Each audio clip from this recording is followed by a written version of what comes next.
So, good morning, everyone. Thank you very much, Varda, for the nice Morning, sir. introduction. Yes, please, somebody wants to speak.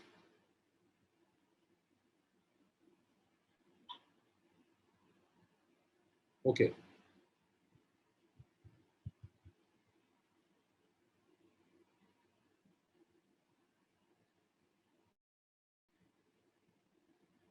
I'm just taking a look at the participants. Okay. All right. We have about 97 participants today. Well, my dear friends, the topic that has been given to me is about the management and and Upanishads. Basically, I would say it is ancient Indian wisdom and management that we are talking, and why it has this topic has been selected. There are a few reasons for this, my dear friends, that we have selected this topic. The reason is that the knowledge that has been developed in this particular country, India, or Bharat, as you should say, that knowledge has been utilized by the Westerners. They have developed theories using that knowledge and without acknowledging it. And there is sufficient amount of body of knowledge in this that we can become better managers, better innovators, better communicators, and we can build up theories which are very much oriented towards us only. Now, for example, one idea I would like to say here before I proceed. You must have heard a few theories, few ideas in psychology. One idea is the idea of liquid dreaming. This was given by Stephen LaBerge, STEven. This is what the spelling is, LABURGE. Stephen LaBerge of Stanford University in the year 1980. The concept was liquid dreaming, and it has become very popular over the last 40 years' time. He has made a lot of money out of it. A lot of research papers have also been published as a result of this. But this concept of liquid dreaming was actually nothing but the concept of yoga nidra. In, and he has developed a complete school of thought relating to the creation of mental health through yoga nidra, and he calls it liquid dreaming, that you are even aware while you are dreaming. That is what liquid dreaming essentially is. But when you see the description of liquid dreaming, you will find mention of Aristotle. But the persons he has learned it from, he learned it from Indians. He came to India, he learned it here. He learned it from gurus over here, the saints over here. And in the beginning, he immersed himself completely into Yoga Nidra, learned it, mastered it. After that, he went back to Stanford. There, he completely decontextualized the whole thing. That is, there was no connection of this, as if there was no connection of liquid dreaming with India. An interesting thing was, after this decontextualization, he recontextualized. Completely a new name was given, liquid dreaming. And this is not happening for the first time, but this is happening a number of times. If you start talking about spirituality, for example, today, the first thing that comes, I have done some research in the field of the spiritual management and spirituality, so to say. And when you open the any software like EBSCO or for that matter, JSTOR, the first research papers that are thrown upon you by the computer are on mindfulness. And this mindfulness, if you see, this was, we say, was developed by at Massachusetts Institute of Technology, John Kabat-Zinn, Jon Kabbat, Kabat, Zinn, Zinn, John Kabat-Zinn. And this whole mindfulness is nothing but Vipassana. And this mindfulness, interestingly, this fellow, John Kabat-Zinn of MIT, famous, the MIT, the great MIT, he got it registered with the insurance companies as a way of treatment of diseases. That is, you could attend his courses on mindfulness, and get the reimbursement from the insurance companies also. This is what it was. Whereas it was nothing and nothing but Vipassana. Of course, he replaced some words here and there. Third example I'll give you, and it came from Harvard, great Harvard University, which in India we idolize. We say it is something very great. There, one professor, now see the kind of cheating, it is worse than plagiarism actually. It is simply theft, simple theft, worse than plagiarism. That no acknowledgement, nothing, but you take some idea from somewhere and recontextualize it, give it a different form, and not merely decontextualize. After making use of that, you start speaking against the originators of this idea. For example, relaxation response. Look at the relaxation response psychology. This was developed by one professor called Herbert Benson of Harvard University. Developed by, within quotes, it is developed by. Whereas it is transcended by Yogi, and he learned from him. Kabat-Zinn learned Vipassana from Goenka in India. And he repackaged it completely in a different form. And it is now 40 years. Herbert Benson has now become an old man. So is Kabat-Zinn. They have made millions of dollars out of selling this thing completely. Our ideas, our procedures, our things, they are repackaged and then they are sold back to us Indians, as something very great, my dear friends. So it was thought that if these people are doing it like this, it is unethical, it is wrong, and it comes from complete colonial mindset. And colonial mindset we can see even today.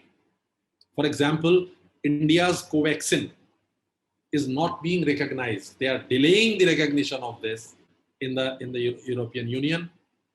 And similarly, what the European Union is saying today, look at the colonial mindset, even today, that the AstraZeneca and vaccine, which is called Covishield, the one which is manufactured in India will not be recognized in Europe. Look at this. So, dear friends, we are living in a world which continues to remain subjugated with the colonial mindset. And therefore, we need to build our own intellectual strength and the kind of knowledge that they are relying on. Look at Germany, for example. They are doing the same thing. Looking at our Upanishads, looking at our ancient texts, and are building up their own theories. So we can make an effort in that particular direction, and what that particular direction should be, we shall like to take a small look at that, my dear friends. And for this, can I share my screen? Yes. Is it permissible? Yeah. I think my screen is getting shared. Yes, sir. It is. Yes, sir. So, the idea is that we talk of Upanishads, I would rather say ancient Indian wisdom and management. Now, you see why, again, coming to this why. Management is an undoubtedly a very, very important field of study. And it is a major tool through which we can commercialize the scientific innovation. Without management, all science or commerce for that matter, science and commerce and management, all the knowledge that we develop in the laboratories, that will remain in the laboratories. But for this, at present, I don't have to say much. I just have to say, make one statement to you. Look around yourself.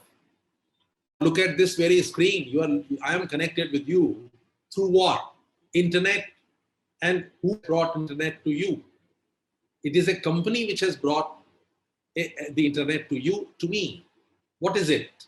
It is a commercial enterprise. It is a managerial enterprise.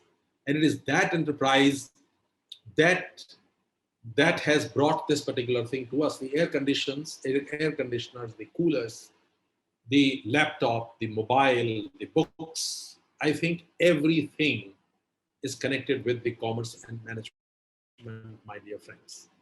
And if that is so, guys, if that is so, management is an important field. And we should develop our own management paradigm, management perspective, because philosophically and culturally, we are very different from the West. And I will say one thing here, one thing I would like to state here, my dear friends, and very emphatically, I would like to state this to you. And that is that our knowledge, our ancient knowledge, has been actually interpreted in the Western paradigm.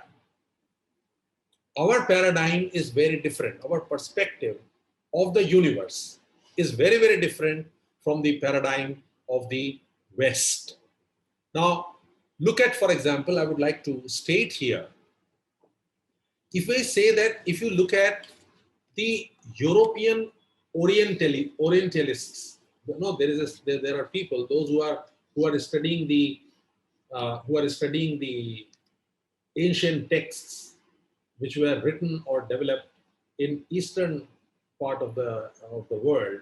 They are known as Orientalists. And the Orientalists from Europe, they have tried to interpret our thought, our philosophy, through a Western paradigm.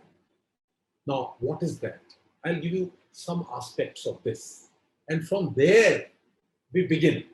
Unless we stand up to this, we will not be able to create our own theories which are relevant to us. These days, whatever are we teaching, whatever, the way we are doing research, it all is a Western paradigm, my dear friends. For example, whether you are doing the quantitative research or you are doing the qualitative research, basically it is rooted in the Western paradigm. The quantitative research rests on the Newtonian model, which is based on cause and effect. And the Newtonian model itself starts from the Galileo's original thought and understanding of the universe and the phenomena. What is the assumption, Western assumption about the phenomena, about what is the nature of the universe? The nature of the universe is this. Nature of the universe, according to Galileo and Newtonian model, is that universe is a fixed entity. It is not a growing entity. Number two, and let me tell you before I go to number two, universe is a given entity, fixed entity. It simply means one thing, that there is the idea of resources are limited. Whereas if you look at in ancient Indian wisdom, Indian scriptures, the Vedas or the Upanishads, then here the thought is diametrically opposite to this, that universe is an ever-growing and evolving entity, which means resources are not limited. Resources are unlimited. They can be created. It is the purpose of life is realization of the human potential, essentially, and human potential is capable of creating anything, and therefore there should be no limits. Now, please see, if your assumption is about the universe that it is a fixed entity, from here comes the idea that resources are limited. And if resources are limited, then idea of allocation of resources arises. When idea of allocation of resources arises, then there is a hierarchy that has to be created in terms of priorities. What needs will be addressed first and which needs will not be addressed to at all, or which will be addressed later. Now, these are some of the ideas, and the whole economics that we study, the whole economic policy perspective that we are facing today, it rests on the idea of what? Two things, that resources are limited and utility needs to be maximized. Maximize, or at most you say optimize, Lancaster's theory, or second best theory of second best, or satisficing if not maximizing. Mark G. Simon was given Nobel Prize for giving this idea that we need not maximize the utility, let us satisfice, achieve what is satisfying. But all these things are coming from where?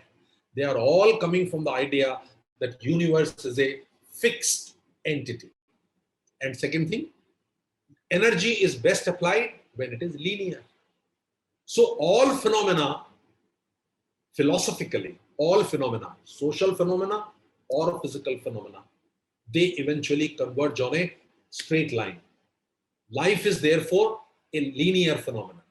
And if life is linear, universe is linear, energy is best applied when it is linear. So all relationships have to be studied, examined, and analyzed linearly.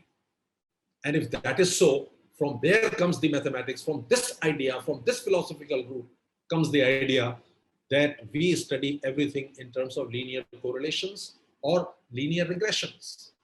And look at, for that matter, all the techniques that the researchers are using in social sciences. My audience are social sciences, some of them are PhDs. I can see Dr. K. Thakara's name here. Many of you are PhDs also.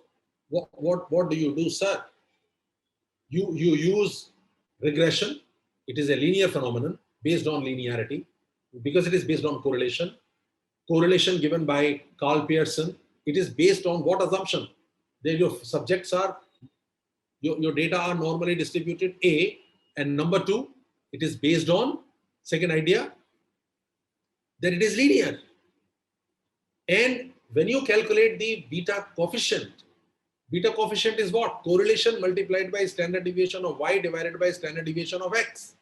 All these components of slope, the beta, are linear phenomena. Again, based on correlation tables, we calculate, we make do factor analysis. Discriminant function analysis, again based on that. The path analysis that we do, convergent validity that we test, reliability that we test, all these variables are making use of linearly calculated coefficients. So essentially, what is the assumption? Where is it all rooted? It is all rooted in the assumption, philosophical assumption about the nature of the phenomena. And the nature of the phenomena is that energy is best applied in linearly, and therefore all phenomena will eventually converge on a linear line. So these are the concepts which have affected our very thought process. As I was saying just now, the quantitative research that you do or the qualitative research that you do, both of these are based on what? They both are based on the Western paradigm. Quantitative research is based on the Galileo's original thought. And what was the Galileo's original thought? He said, universe is written in the language of mathematics. And why did he say so? He said so because he said that phenomena can be studied only in respect of four things. And those four things are shape, size, location, and motion. Shape, size, location, motion. That's it. And these four things are measurable. And what about the things which are not confined to shape, size, motion, and location, such as, for example, smell, sound, taste, vision? What about those? So he simply says one thing: these are the matters of soul. Galileo says that these are matters of soul. So if, and the matters of soul are not part of the discussion. And there is a very powerful school of thought which says that there is nothing like thinking. All is given, my dear friends. So anyway, since that is not the topic of discussion, I would not go deep into that. But what I am trying to say is that this quantitative research that we do, it is a linear process, that you find the introduction to the subject, then you find out gaps, you do the review of literature, find the gap in the literature, you define objectives. Based on objectives, you decide about the data, based on data, you decide the statistical tools. And in the quantitative research, we have a dictum. Dictum is everything must be measured. Which cannot be measured, cannot be observed, does not exist. That is the Western paradigm. And qualitative paradigm, though appears to be diametrically opposite to this, but is merely an extension of the same, my dear friends. So, what I am trying to say is that the Western paradigm has dominated the creation of knowledge fully and completely. And they have tried, the Western, that is European Orientalists particularly, have tried to explain and fit our wisdom, our knowledge, that is Indian wisdom, Indian knowledge, in their own paradigm. For example, I would put it like this.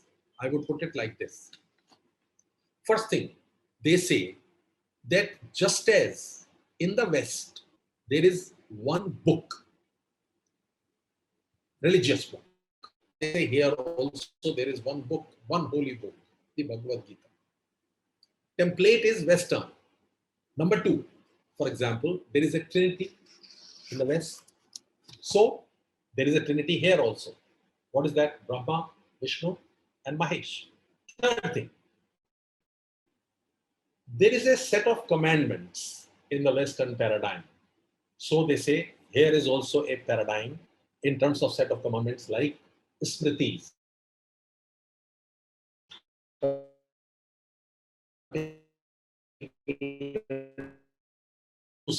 Have an ancient language, the Western paradigm, Western thought. So similarly, they say there is one ancient language over here called Sanskrit. There are Protestants over there. So comparatively, in that template, they fit. It was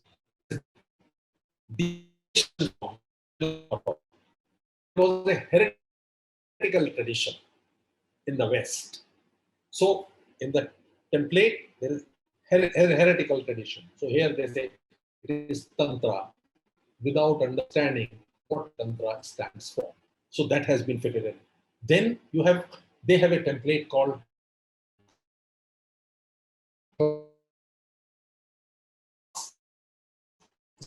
struggle. In their template, an element called class struggle. So without really of this particular aspect and how it really existed,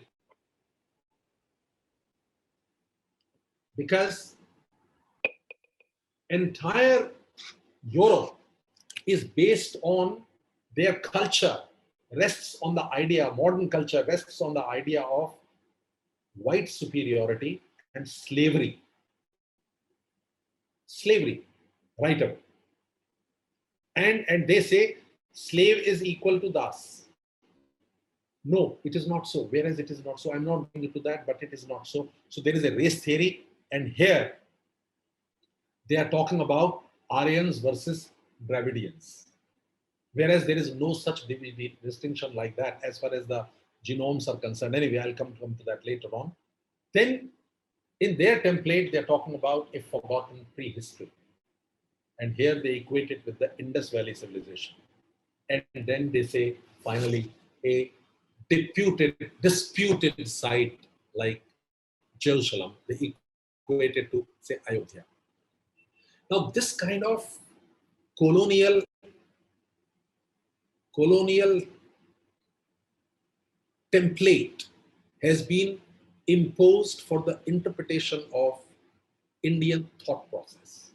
Not only Indian thought process, but also the Indian stories and Indian history. For instance, I would say that one of the famous European Orientalists called Hermann Oldenburg, he describes Mahabharata, the great right Mahabharata, as a monstrous chaos, simply condemnation of the whole thing. So, my dear friends,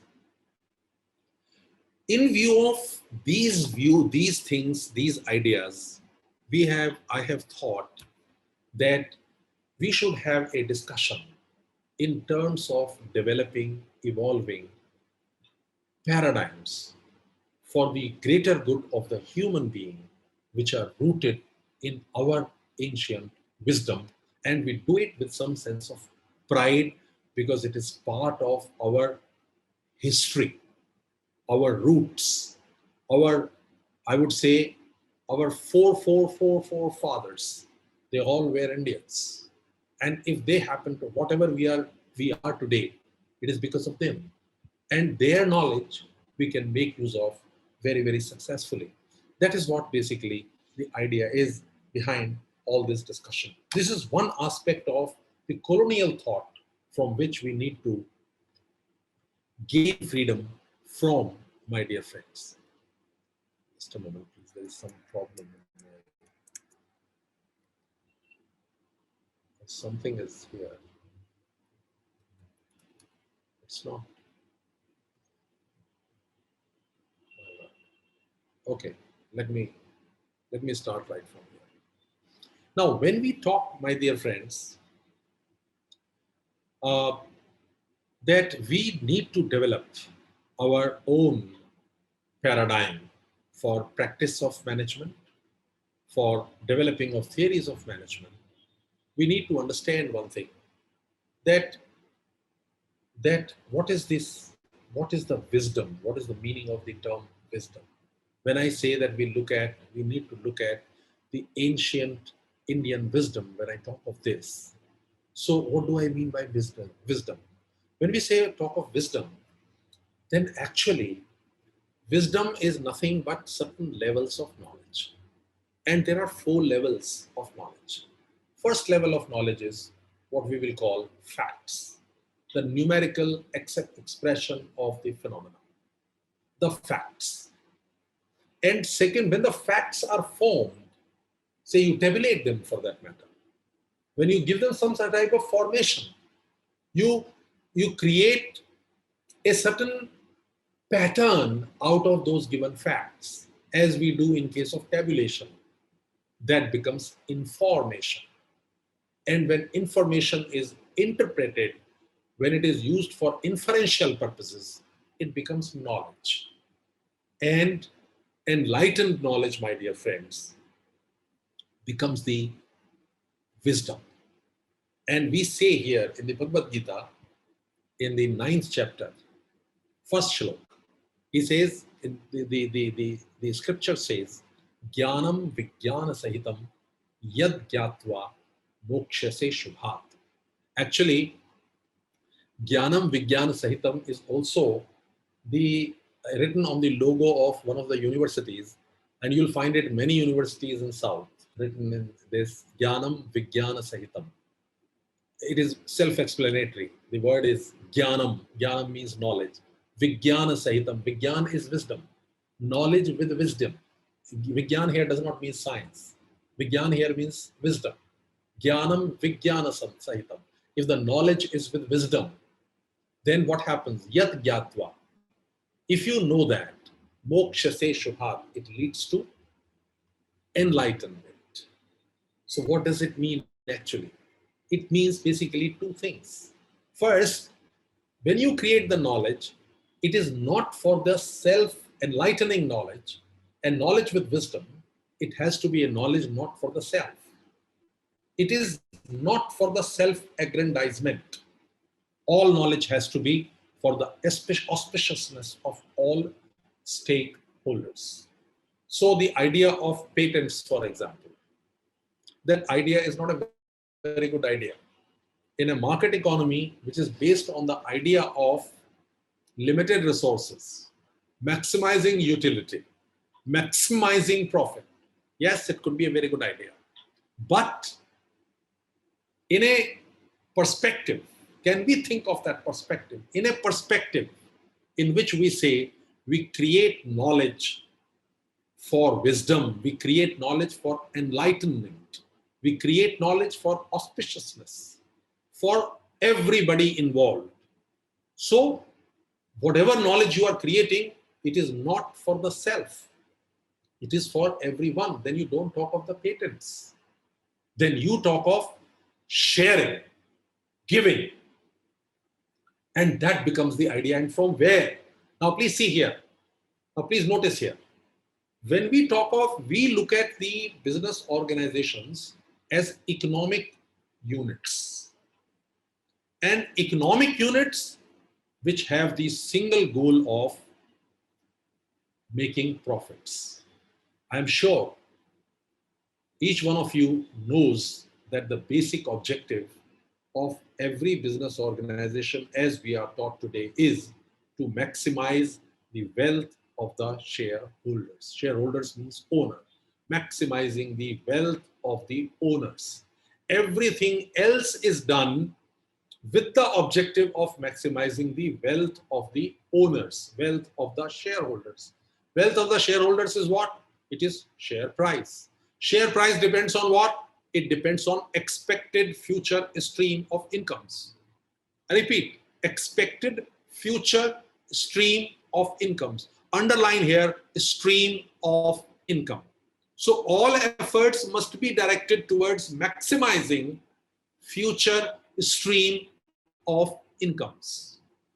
So the economic organizations that we are in, or that we teach about, that we talk about, these organizations have to be concerned with maximizing the expected future stream of income so that the wealth of the shareholders can be maximized, so that the wealth of owners can be maximized, so that the share price can be maximized. This is the basic focus that we have in all our functioning. And yes, here I would like to say, it was in mid-50s that, contrary to the idea of profit maximization, it was a famous scholar who talked about social responsibility. Unfortunately, just now I have forgotten the name of that individual. Can any one of you remind me from amongst the readers here? If I stop share and come back here, can anybody, and look at the chat, can anybody remind me the person who originated the idea of social responsibility? Who was the author? Who was the first person to have talked about social responsibility as the objective of organization? Can somebody tell me? I'm just forgetting the name of that individual. It is coming to my mind again and again. It is going out. I'm not able to hit it. Can any of my listeners tell me, please? The person who... Yes? Bauman? Sorry, again? Was it the American psychologist Bauman? No. It was not he. Peter Drucker was the first one to have spoken about the concept of social responsibility. And he talked about it in his book in 1956 about the business organizations. But the same man, when he started speaking of on this objectives of business organizations in 1993, he said even social responsibility of business has to be for the purposes of maximizing profit, maximizing the wealth of the shareholders. Now the basic thing is, my dear friends, here, that yes, does it have to be for the shareholders only? Is it so?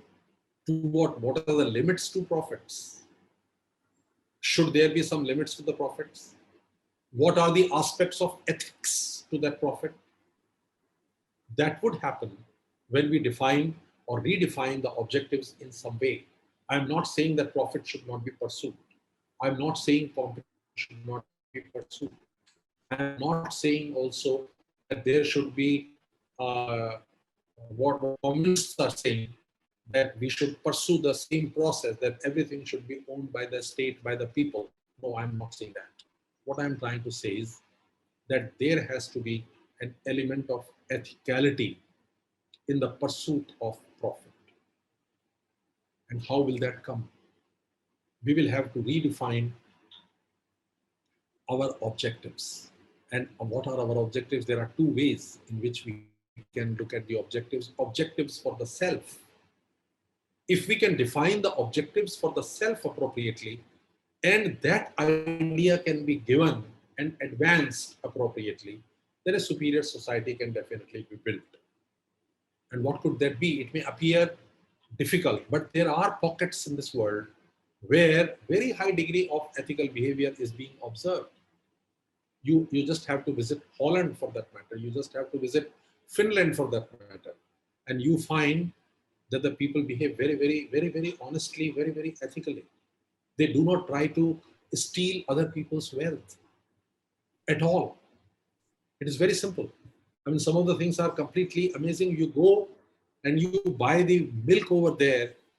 The box of money is lying over there. Everybody picks up the open. Nobody steals the money from the open box. Absolutely shocking for an Indian who sees that kind of a thing happening in a country like Holland. Absolutely amazing. Could that be the thing that could happen? For example, I'll talk of a Finnish firm, Finnish company. It was found that the sales were going down for some reason because there was a recession. Sales were going down, profits were not coming in, and there were no viable further investment plans in that particular company. What would the profit maximizing company would do generally? Very simple, cost cutting. And which is the most expensive resource? It is human being. If you employ a person for 10,000 rupees or 20,000 rupees, the cost is not merely 20,000 rupees, cost is much more, because the person will use some telephone calls also. There's a cost of phones. The person will be making use of some papers also. So there is cost of paper. Person would be making use of printer. So there will be cost of printer also, printer management also. The person will need air conditioner. Person will need light. Person will need this. Person will need that. Reduce the human being. So one simple solution that the companies follow, which follow the principle of profit maximization, is simple. Lay off the people. But in case of this particular Finnish company, the idea was very different. They said, let us not go in for, there was a meeting of the employees that took place. The directors sat together and they said, we have one option, that we lay off some people. And another option is that everybody takes some little pay cut and everybody works without pay for a period of 4 weeks. 4 weeks that is for 1 month. That is, people will get 11 months pay for 12 months work. And these weeks will be shareable. For example, if I have 4 weeks to work and I cannot, my family is too big and it is very difficult for me to go without salary for 4 weeks, and I think I can go only for 3 weeks. If I go for 4th week, then I'll be in real precarious situation. So I was allowed to give this one over to somebody else, that somebody else can agree to go without pay for 5 weeks, and I would go through I would go without pay for 3 weeks. This kind of training was allowed among the employees. And can you imagine, with this kind of approach, this company recovered all its losses, all its future problems were taken care of in a very short span of time. It was back on rails in a very short span of period. So it is the human spirit. And what is that human spirit, my dear friends? In Upanishads, they say that what is the wealth? What are the objectives of the human beings? They say the goals are basically sham, dam. There are 6 goals that are given: sham, dam, titiksha, samadhan, kshama, ishwar, pranidhan. What does it mean? Sham. Sham means sense control, and dam means mind control. Control your mind, control your senses. Sham, dam, titiksha, which means perseverance. We persevere. And samadhan. Samadhan is that we accept. Just a moment, please. Uh, can I? There's something has come up suddenly from my college. Could I stop for a minute, please? Yes, Professor sir. Vardha? Yes, sir. Definitely. 1 minute. 1 minute.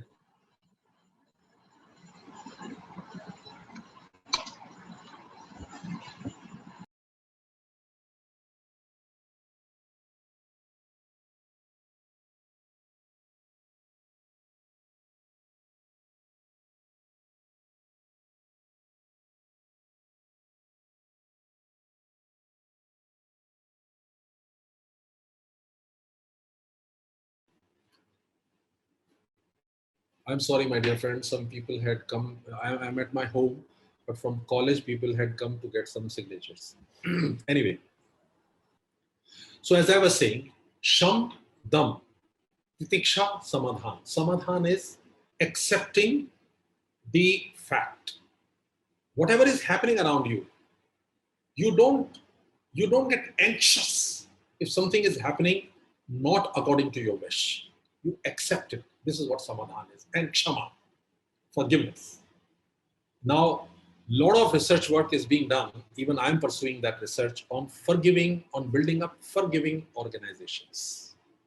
Can organizations be forgiving organizations? Servant leadership. I've done some research on servant leadership also, where we have tried to see that is it possible for a leader to be really servant? There are 2 papers of mine which I have published on conflict management by the servant leaders. And one of the papers was given a title which is not a research oriented title at all, and it was published in Vikalpa, the Journal of Decision Makers, published by IIM Ahmedabad. And you know what the title was given? Title was Healing a Broken Spirit. Healing a Broken Spirit. And this is one of my most cited and most read papers, where we are talking of resolving the differences of the people, not in terms of bringing about a compromise, but we are trying to bring we try to bring about a healing when a difference of opinion among the people take place. When the difference of opinion takes place and becomes hardened, then the spirit of ours deep inside, our spirit gets scarred. So, is it possible to heal it? And answers were yes. There is a leadership orientation, a type of leadership style which can create an environment of healing whenever there are differences. So, and that is what ultimately it comes to, resting itself upon the concept of forgiveness. And what is forgiveness? Kshama. What is forgiveness? Forgiveness is, can I have some replies from you? What is forgiveness? Guys, it is becoming one. I'm looking at the chat box. Please open the chat box, Professor Vardha, So for the the chat box is people. I hope people are there. yes, It is not a monologue. I just want to see what is the meaning of forgiveness, my dear friends. I want to see it in the chat box. Could you write down, please, in the chat box? What is it? Are the people here or not? Varda? Yes, sir. The people are here and We the have chat people? box is open and we are having some responses. Responses मुझे दिखाई नहीं दे रहे. Uh, अच्छा, okay, all right. To spare oneself of misery. Devika Trehan. Yes, Dr. John says letting go of the self-ego. Okay, Dr. John. Anusha, to get over. Forgiveness is letting go, hurt, giving away of ego. Okay, to let go. Let go is forgiveness. Ivan Komal also says let go. Swati Jha says letting go of others doing wrong and giving to release self from pain caused by others. Forgiveness is forgiving for some wrongdoing. Anande Gongli. Yeah. Anju, can I have some more here? Some people are talking of accepting others. Nupur Sinha.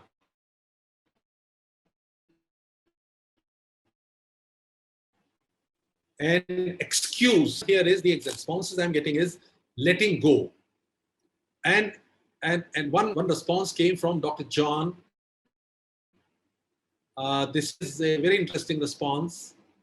He says, letting go the self-ego. Dr. John, could you tell me what you mean by, you can come on speaker if you like. Can you allow Dr. Professor Varda? yes, sir. Can you allow Dr. John EP to come? Yes, sir. Letting Sir, go the you self-ego. can What is unmute self-ego? yourself. Mr. Dr. John, you could please unmute yourself. Sir, I'm here, sir. Yes, please tell me. What do you mean by when you say letting go the self-ego? Sir, most of the time, the I feelings, the self-centered, we always are Yes. more or less, we are more selfish. The degree of selfishness depends upon the how we react with others, sir. The more selfless we are, Oh, the yes. more we love others, so that we can accept others. That's what I meant. Yes. Yeah. I would like to say one thing here. No, ideas are very good. Letting go is a very good idea. Dr. John is talking about self-ego, and he says it means that we accept others, and therefore a concept of love comes in. He has gone one step further. One step further he has gone to.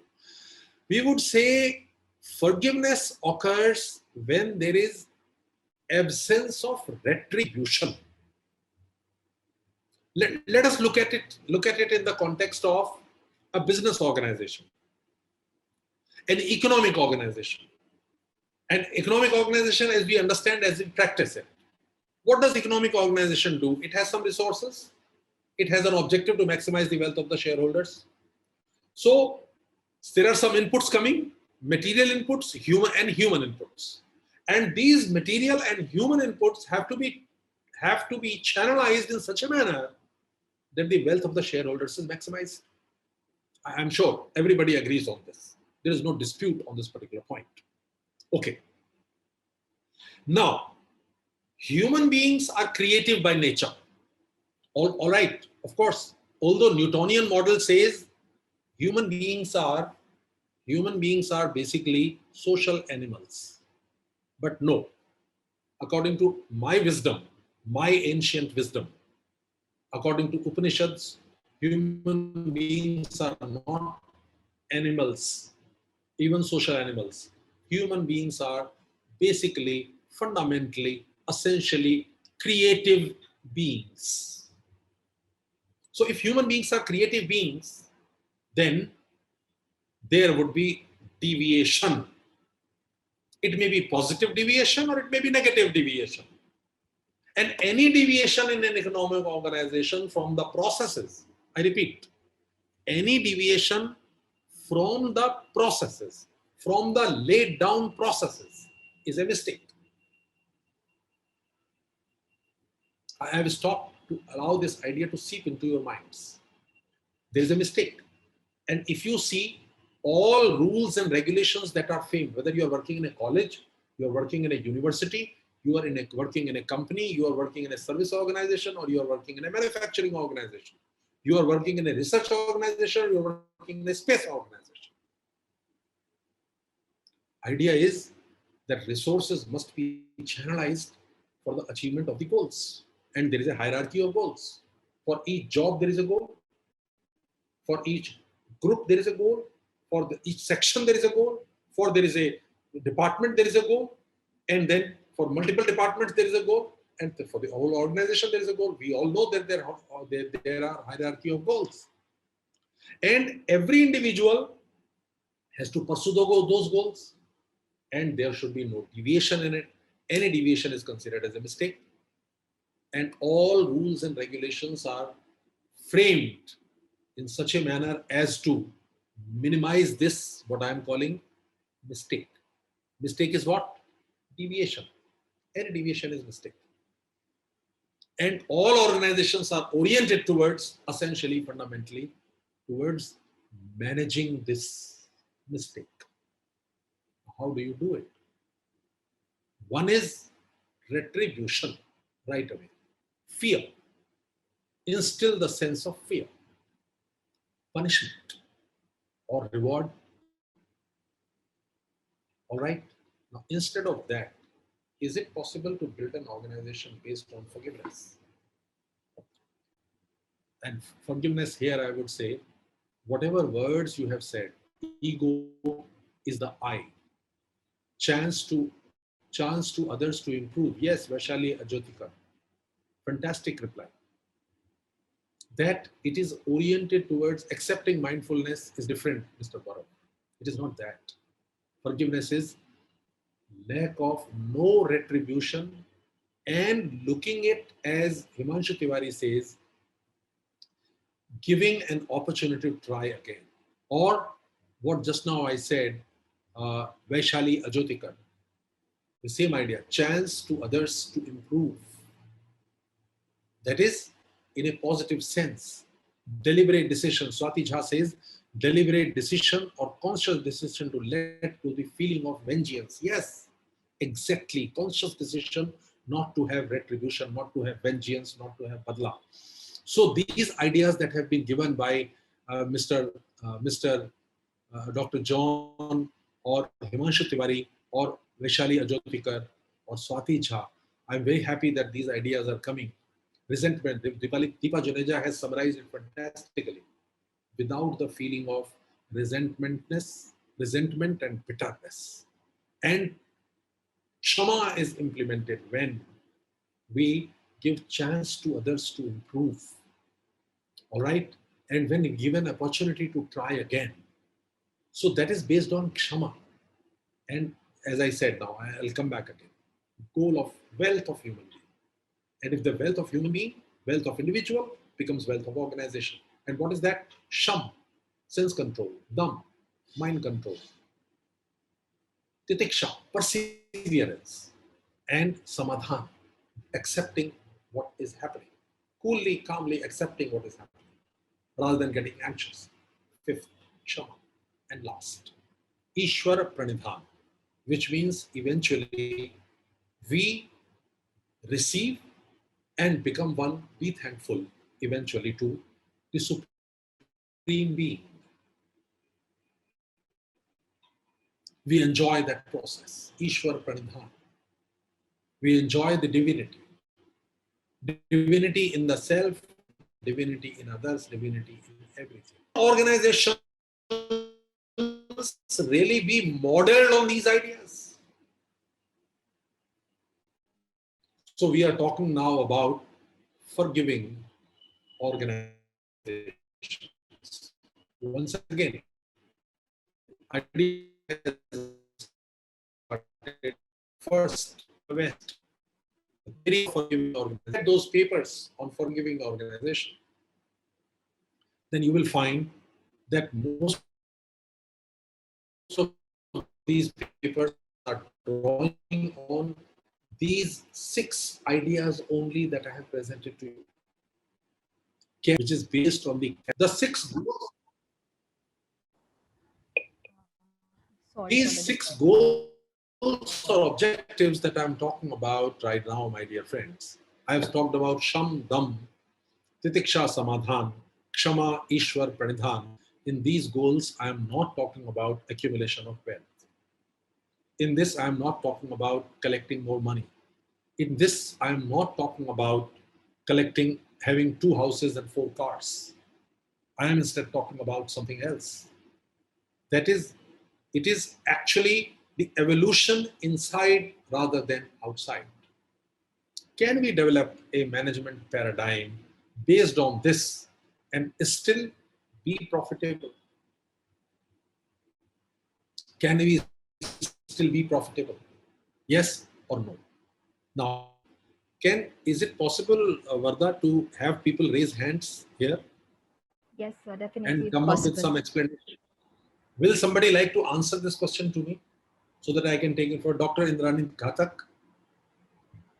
Since your name is coming on the top here in front of my screen, can I ask you to please unmute Dr. Ghatak and come back and tell me, is it possible to develop an organization?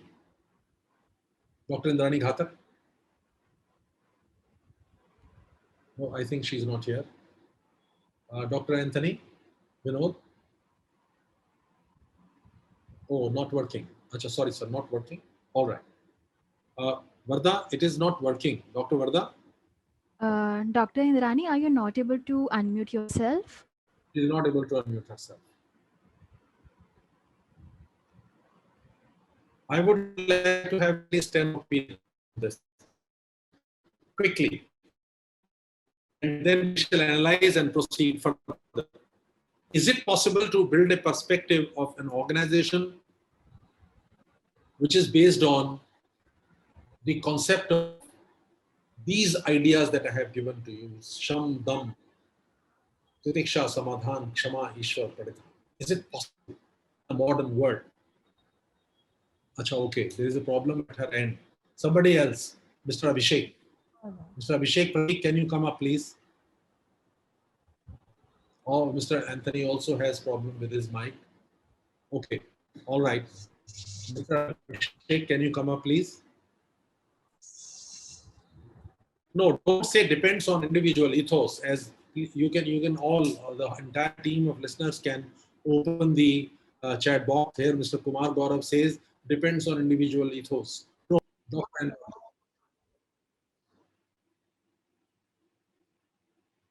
Varda, there is some problem, I think. Dr. Shamsi says organization culture can be based on this. Okay, good, Dr. Shamsi. Yes.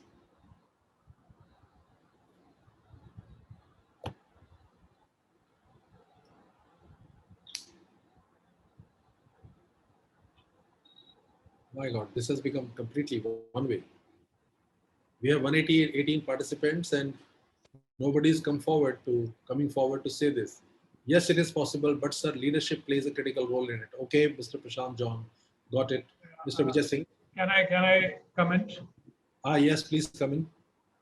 I think. May I know your name, sir? I'm not able to. I'm Arun Anthony.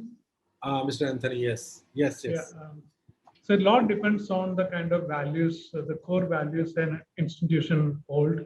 So if you have some of these as the core values and the leadership and gives importance to values and drives these as the base by which they strategize, create policies and build the culture around it, then I think it's possible. But then as some of the colleagues have already said, leadership and culture is the essence driven by these values. Wonderful, wonderful. Yes, we have some replies. Dr. Sonika is saying, social entrepreneurship is an example. Servant leaders can play a role.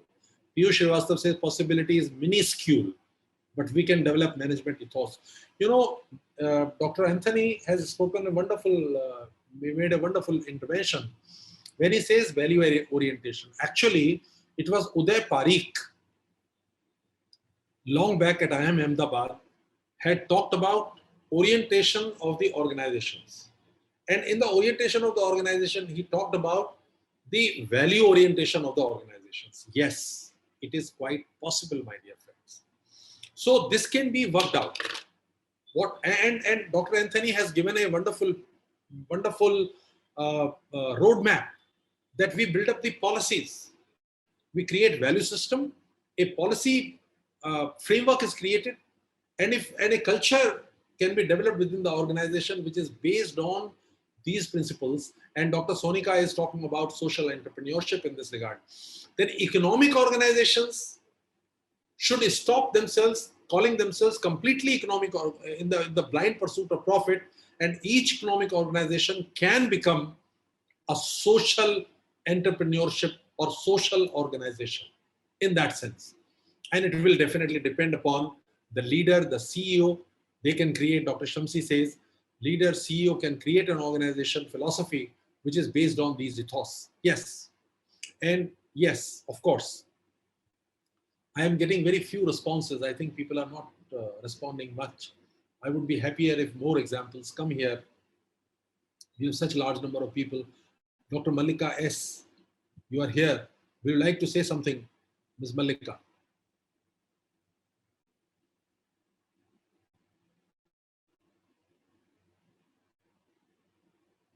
Ms. Mallika. No. Okay. All right. So this is one aspect. Now let me come back here, my dear friends. So first thing, therefore, is that the value orientation of the organizations can be rooted in the can be taken away from the Western paradigm of what we say limited resources, number one, and number two, we say maximization of the profit or maximization of utility. Entire classical economics or the modern economics rests on two things. For the customer point of view, it has to be maximization of consumer surplus, maximization of consumer utility, maximization of profit for the producers.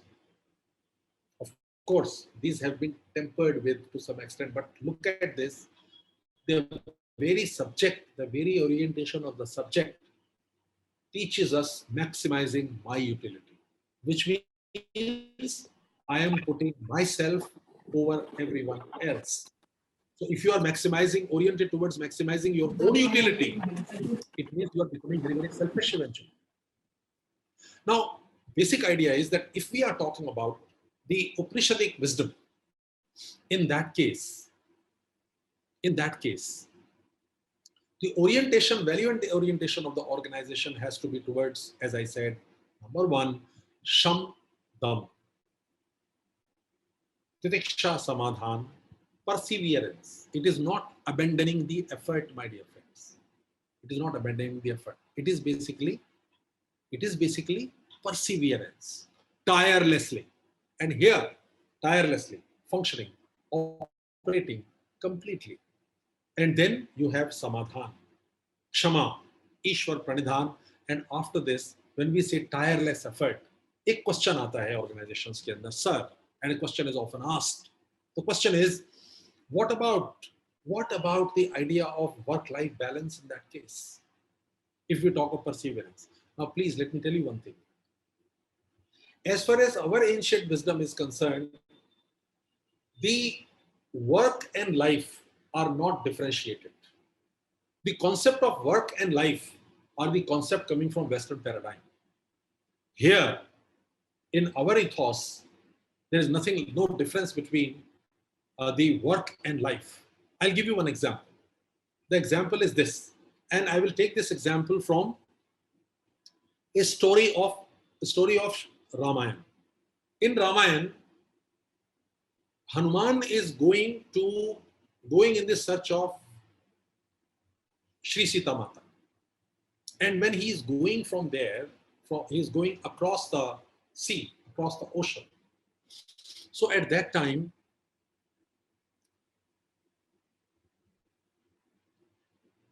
in Ramcharitmanas, there is a description. The description is this: Jalanidhi Raghupati Doot Bichari Te Menak Ho Hisram Hari. I'll just explain this to you. Tulsidas writes this. Jalanidhi Raghupati Doot Bichari. Jalanidhi means Samudra, the ocean.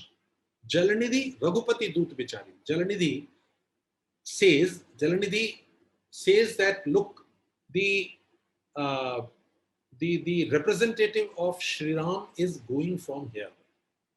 Raghupati, he says that the representative of Sri Ram is going from here. Raghupati, Jalanidhi, Raghupati, Doot Bichari. Jalanidhi broods over the idea that, look, the representative of Sri Ram, Doot of Sri Ram, is going from here, and Te Menak ho hi sram Hari. So he makes a request to a mountain called Menak. He says to Menak is the mountain, that you become the cause of help, cause of rest to Hanuman. And you make a request to Hanumanji that you please come and take rest over me. And then Hanumanji, Menak makes a request to Hanumanji and says that you please come and sit over me, rest for some time, and then go for the work that has been assigned to you. And what is the reply of Hanuman at that time? Hanumanji replies that Hanuman tehi parsa karpuni keen pranam Ram kaj keen he binu mohi kaha bisram. Now I'll translate it for all of you. He says that Hanuman tehi parsa. Parsa means to sparsh. He touches that gently, respectfully. He touches that mountain called Menak and says, and offers his salutations. Hanuman tehi parsa karpuni keen pranam. He touches him very gently, respectfully, and offers his salutations. And then says, Ram kaju keen he binu mohi kaha visram. Until I have completed the work of Shri Ram, where is the rest for me? Rest will be only after I have achieved my goal. So basically, economic life, social life, and personal life are not differentiated. Here, when we say Sham, Dam, Titiksha, Samadhan, Kshama, Ishwar, Pranidhan, when we talk of mind control, sense control, when we talk of continuous effort, Titiksha, continuous perseverance, continuous work, then at that time, what are you involved with? Every time, every moment, we are involved in work. Every second, we are involved in work. Whether it is the economic work, or it is social work, or it is spiritual work, work for our own self-growth, whatever it is, that will continue. So this differentiation between economic life and social life, economic life and personal life are falsehood. It is in our ethos, my dear friends. So basic idea is what? Basic idea is liberation from the bounding of the work. Basic idea is this. And what is that idea? Let me share the screen and come back to you quickly. What that idea is here. How do we look at that? We look at it through the prism of this idea which has been given in the Bhagavad Gita. The idea is Yagyarthat karmano anyatra lokoyam karm bandhana. Which means what? Every action that you do in the worldly world, in the material world, whatever action you do, it will bind you. And you have to do the functioning of all the works in such a manner that mukta sangha samachara, that you become liberated. The basic objective is that from the binding of every action that you are performing, that action will eventually, ultimately bind you. It is not a question of work-life balance. Whatever work you do, whether it is for personal self, for economic self, for social self, or for organizational self, all these work will eventually, ultimately bind you. And the basic goal is essentially, basically, fundamentally, to get yourself liberated from the bondage of karma, bondage of action, bondage of work. And how do you do it? How do you do that? That is what essentially it is. And doing that is very simple. Simply, That what is that? Yadricha labh santushto dvandva tito vimatsara daucha sama siddhav siddhaucha. There is it. I'm forgetting the last phrase, but let me explain this. Yadricha labh santushto. Whatever you receive, you be satisfied with that. Dvandva tito, remain beyond the pairs of opposite. What are the pairs of opposites?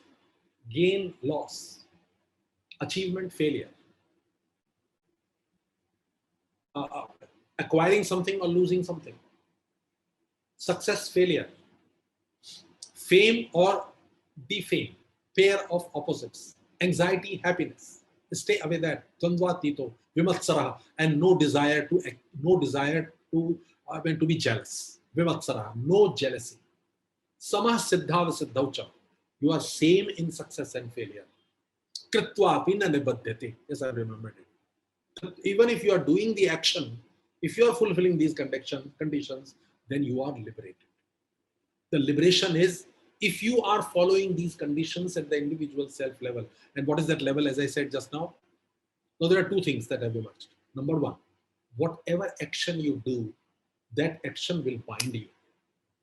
And the effort has to be to liberate yourself from the ties of the action. And how you can do that? Simple solution. Management of the self. And what is that? Yadricha labh santushto dvandva tito vimatsara samah siddhav siddhaucha kritva apina nibadhyate.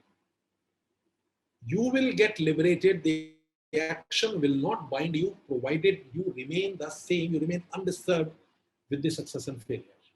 You remain satisfied with what you receive.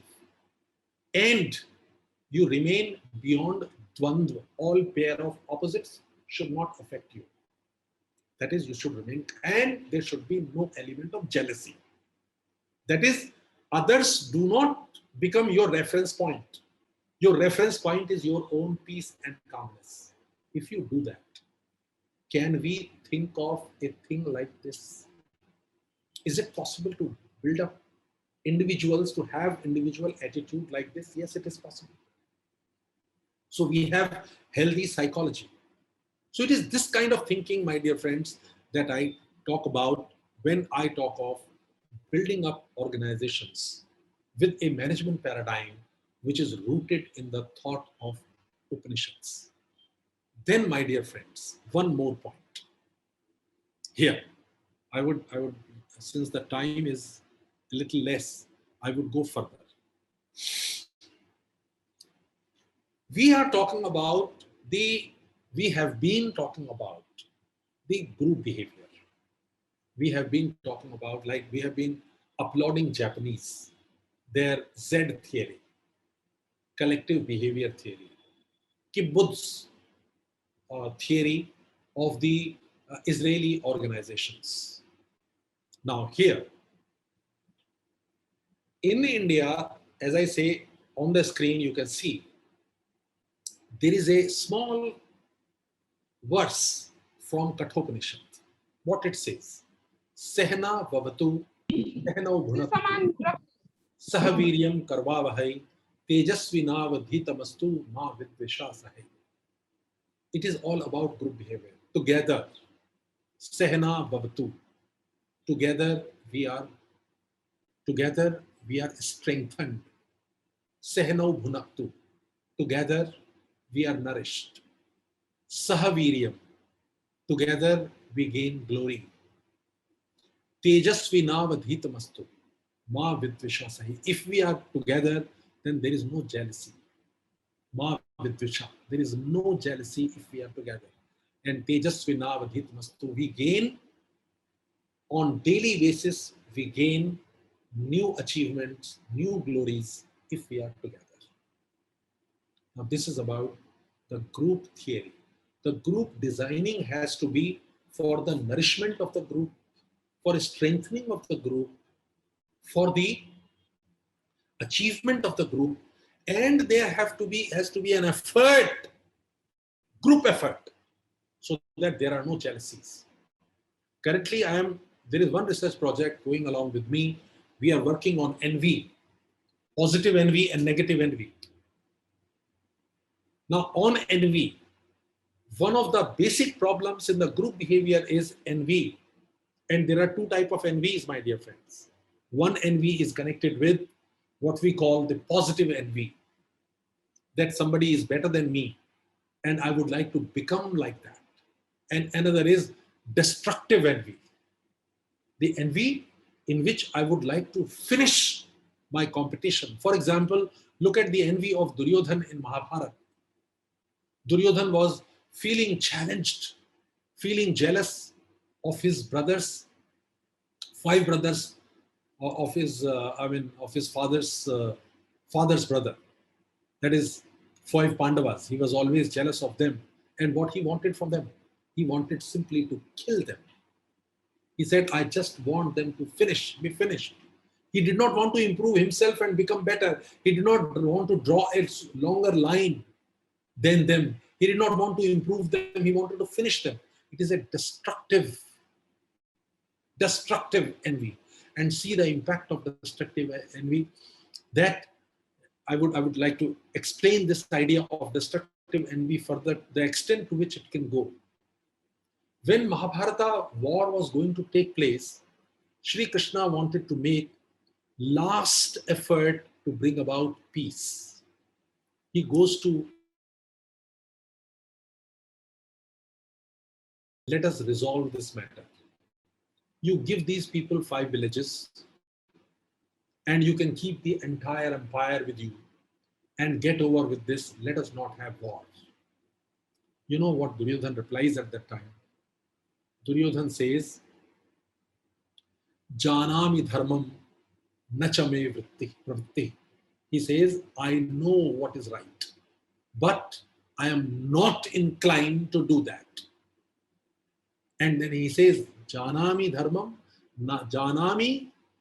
nachame pravritti, janami adharmam nachame nivritti. I know what is wrong, but I cannot abandon that wrong. I know what is right, but I will not do it.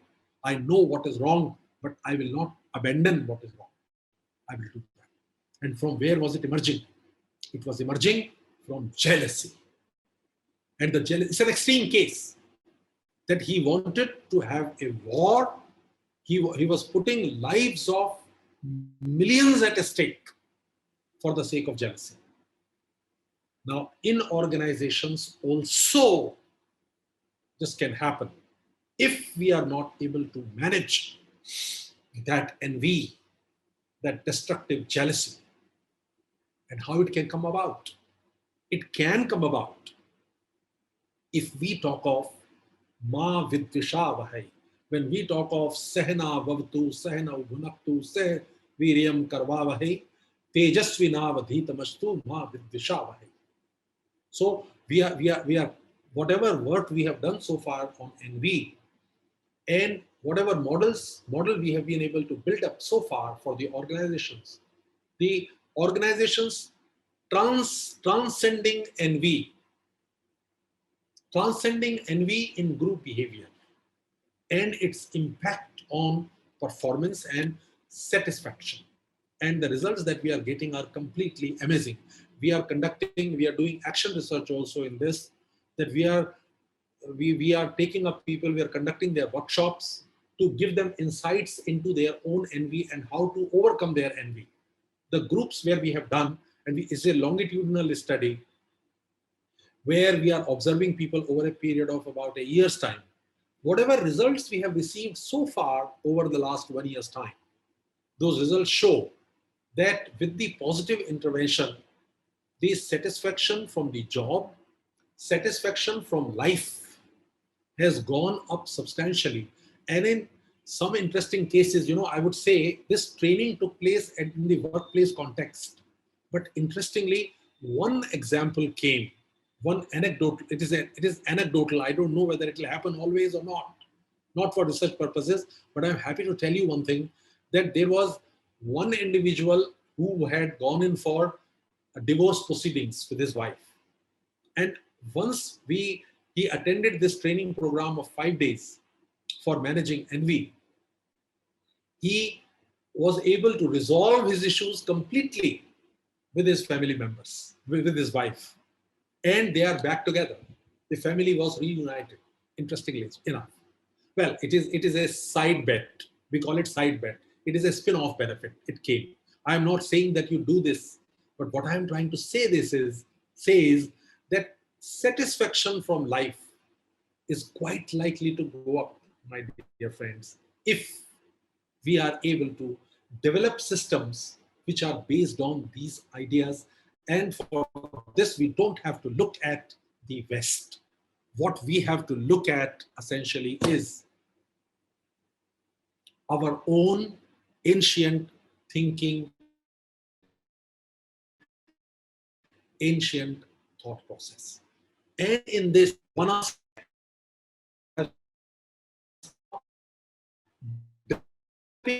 right kind of value orientation, spoke a few moments back, developing the appropriate kind of value orientation that is required. Number two, there has to be a focus on group behavior, building up.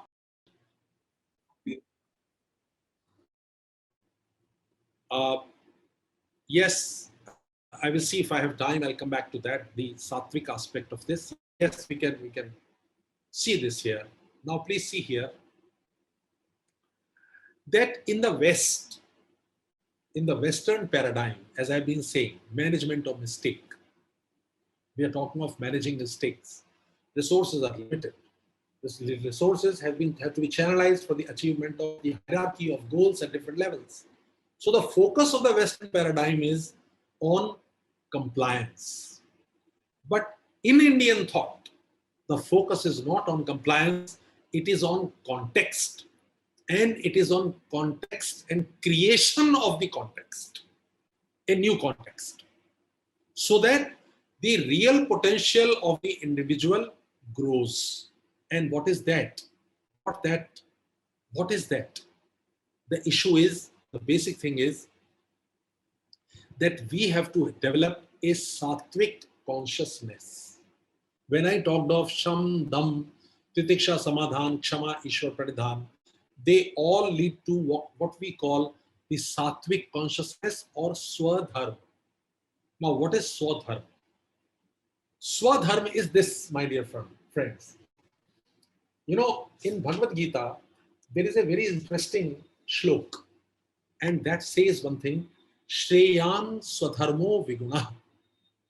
That is, the dharma of the Swa is the most important one. Shreyan, it is the Shreya. Superior goal is essentially to follow the dharma of Swa. Shreyan Swadharmo Viruna Paradharmas Tanushthitat Swadharme Nidhanam Shreya. It is better to die in the dharma of Swa. Apne dharma mein marna, dying in the dharma of Swa is Shreyaskar Paradharmo Bhayavaha. In the opposite of Swadharma, it is nothing but destruction. Now, what is that? What is dharma of Swa? What is this self? Swa is what we call Atma. Atma is not soul, because there is a translational problem and there's no time to discuss about that.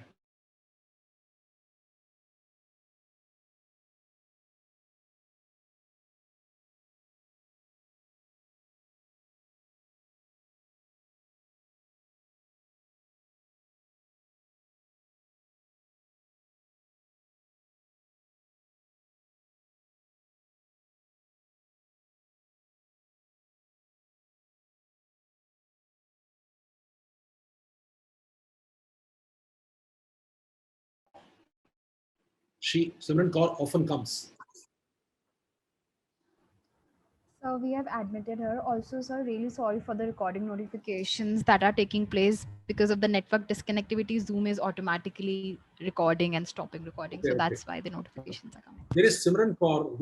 Is she a regular student here? Yes, Simran sir. Kaur. Yes, sir.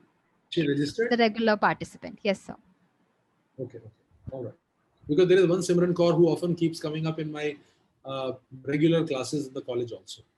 So Okay. that's why I thought it is the same Simran Kaur. Okay, sir. Maybe. Anyway. So, as I was saying, basic thing is resolution of the dilemma. Dilemma by definition cannot be resolved. They can at the most best dissolved. And how do we dissolve them? We dissolve them on the basis of swadharma. जैसे एक example देते हैं, classic example है, classic example for the dilemma. That there was a person, a sage. This sage had taken a vow that he will always tell the truth and never tell a lie. And it was with the belief and faith that if he pursues this goal of not telling lie in his life, he will go to heaven. This was his thought. Now, one day, he finds that a person approaches him. The person is tattered. The person is breathing very heavily, looking very fearful, scared, and he is looking here and there. And he comes and says to him, "Sir, some people are after me. They want to take away my life. I am going and hiding behind your hut. Please do not tell them when they come that I am hiding behind your hut when these people come to you." Now those people actually come to him and then they say, ask him, "Have you seen any man going away from here?" Now this sage is facing now a classical dilemma. If he tells the truth, yes, I know the person is sitting right behind my hut. He is endangering the life of a person. He is actually making sure that the person will be killed. And if he does not do that, he tells a lie. So he becomes, he then loses heaven. His vow gets broken completely. How to resolve the dilemma? What to do? So one solution that people say is that his vow should be interpreted in terms of the context.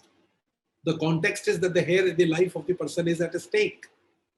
And therefore, he should tell them a lie that he has not seen the person passing by from here.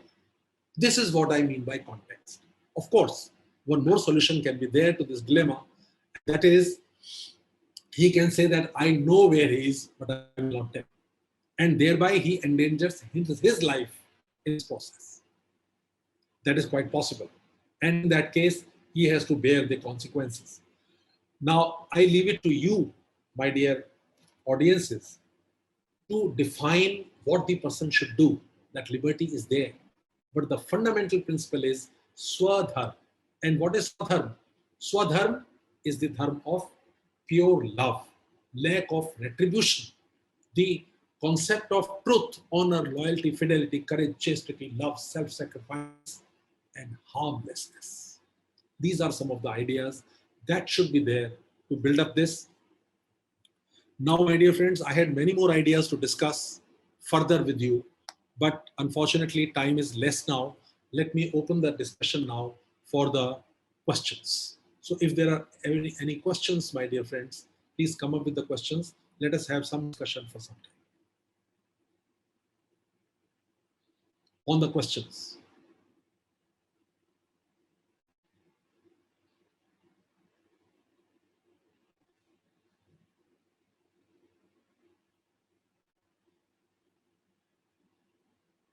We request the participants to please unmute Please, themselves if they have any questions. please, if you want to speak, you can unmute yourself and ask questions, please.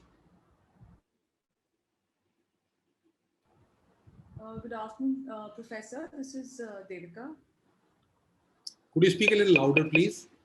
Good afternoon, Professor. This is Devika. Am I audible? So, Professor, you were talking about all the characteristics that are very crucial for running an organization, such as, Shama, Samadhan.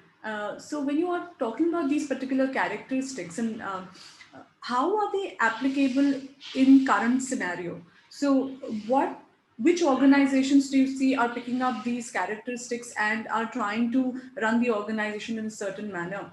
So could you please elaborate on that?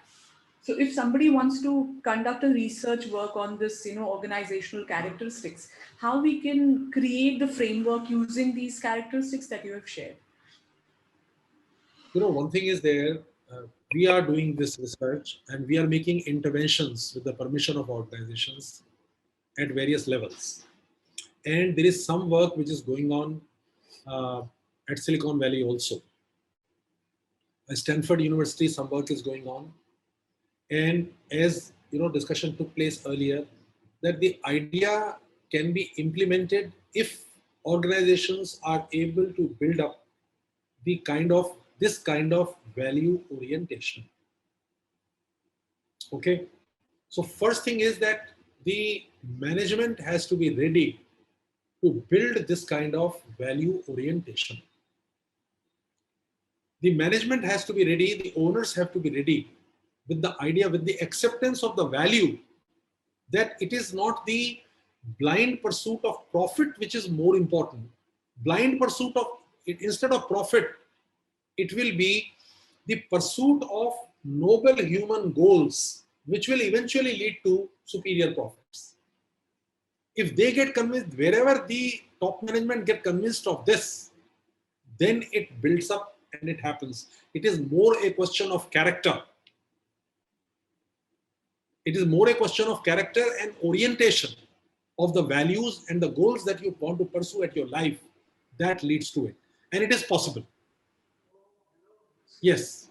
Professor, that means when now it comes to a critical point that when you are now recruiting people, Yeah. right? So this directly links to understanding that when you're recruiting people, you need to assess these particular characteristics or values, right? Yeah. So Yes. so Yes. this is where I wanted to probably. Actually, as far as recruitment is concerned, recruitment is only one minuscule portion. I would say minuscule. Because when you bring the people in, people bring their values. But once they are in your culture, Exactly. while they affect in some way your organization, the new organization, but if you see the impact, I mean, I would say that the organization they are joining are also affecting them. And in the long run, it is the organizational culture which has more dominant impact upon the employee. I'll put it like this. A person comes with his value system and the organization has its own value system. There is an interaction between the value system of the individual and the organization. Now, whose value system dominates? It is the organization's culture that dominates the individual. And most of the time, since the processes of reward and punishment, reinforcement and de-reinforcement are in the hands of the organization and its policies and procedures, the organization affects more than the individual brings and affects. This is what the studies say. So what I'm trying to say, yeah. Yes, please. Anybody else? So this is Dr. Hemlata. Am I audible? Yes, Doctor. Yes. So, Welcome. Yes. what I wanted to ask is, like, as you said, the organizational value system will dominate. Now, if the value system of the individual working over there in organization, if they are different, and if we are not aligning those value systems, so will the person be able to perform effectively in the organization if his values are not matching with the organization values? Listen, one thing is very clear, that domination will always be of the organization. Okay? And Yes. it is the responsibility of the organization, the people in the leadership position, that they will decide, it is they who will decide what actually happens. I'll tell you what. Here, let me once again, for a moment, share my screen. I don't know if I have that thing here. Just a minute. I'll just see if it is available with me. The reply to yes. Here it is. In the Bhagavad Gita, Shri Krishna says, Yad jada charati shreshthastat teve taro janaha sayat pramanam kurute lokastat tanuvaradate. What does it mean?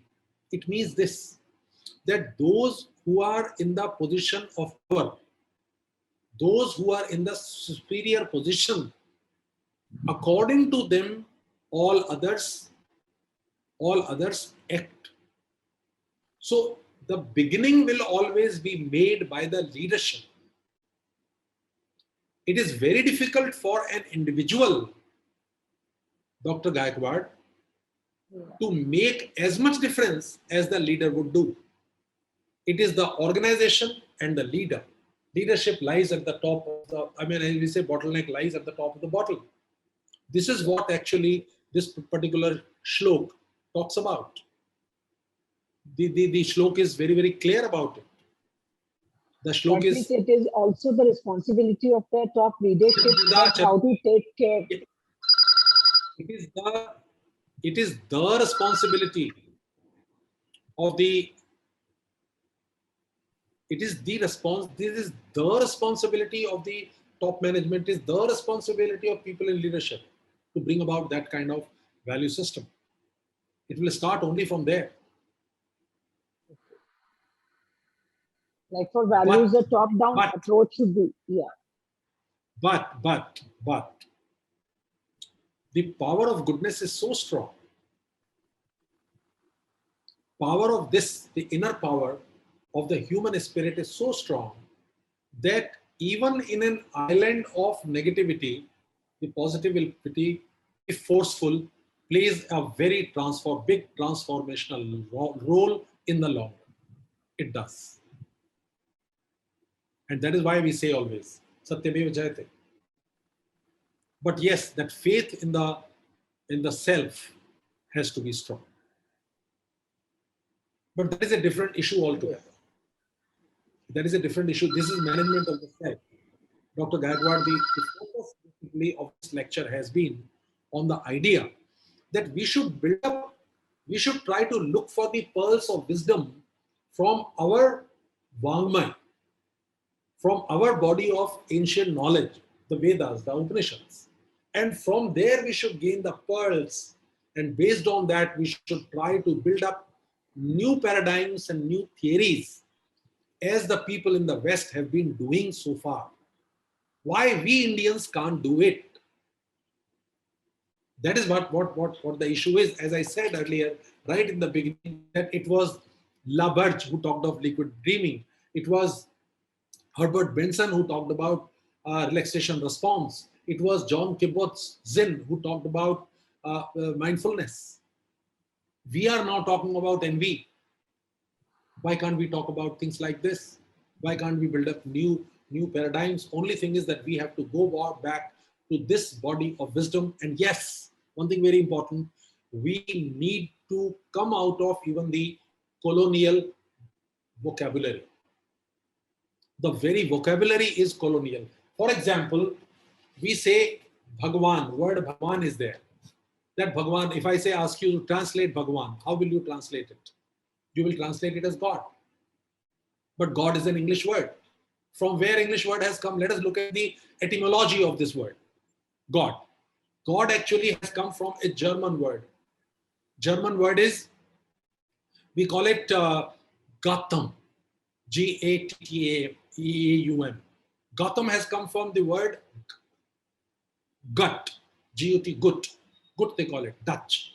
And gut word has come from Sanskrit word Bhutam. Now look at this. The God word has come from German. German word has come from Dutch. Dutch word has come from Bhutam. Bhutam is, what is Bhutam? You know, when we do the Prajapati Homa, in that what do we say?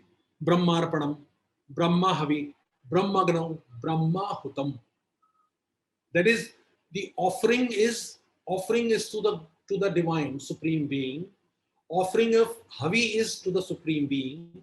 Even the fire is an aspect of the supreme being.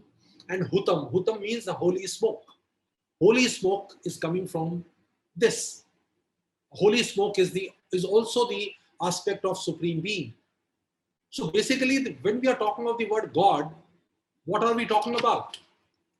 We are talking about nothing but holy smoke. And what is word Bhagwan? Bhagwan is not God. Bhagwan is 6 aspects, parts. Bhag. Bhag means parts. There are actually the owner of supreme source and owner of 6 parts of human existence or the existence. Creator and source, or 6 parts of existence, of living and non-living. Living, and what are they?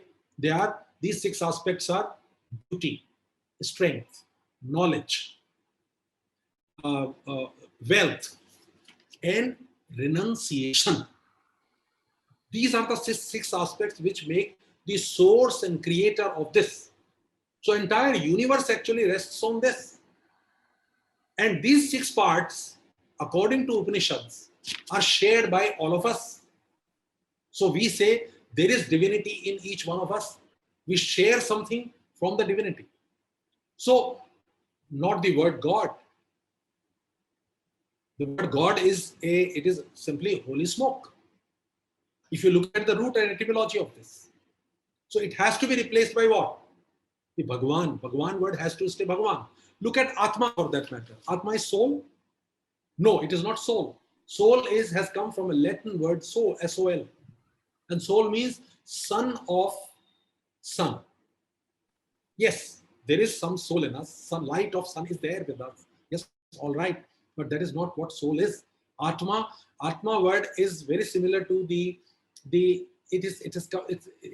leads to the word called atom. Atom cannot be cut, cannot be changed. Atom cannot be burnt. Atom is eternal. So that is what Atma is actually.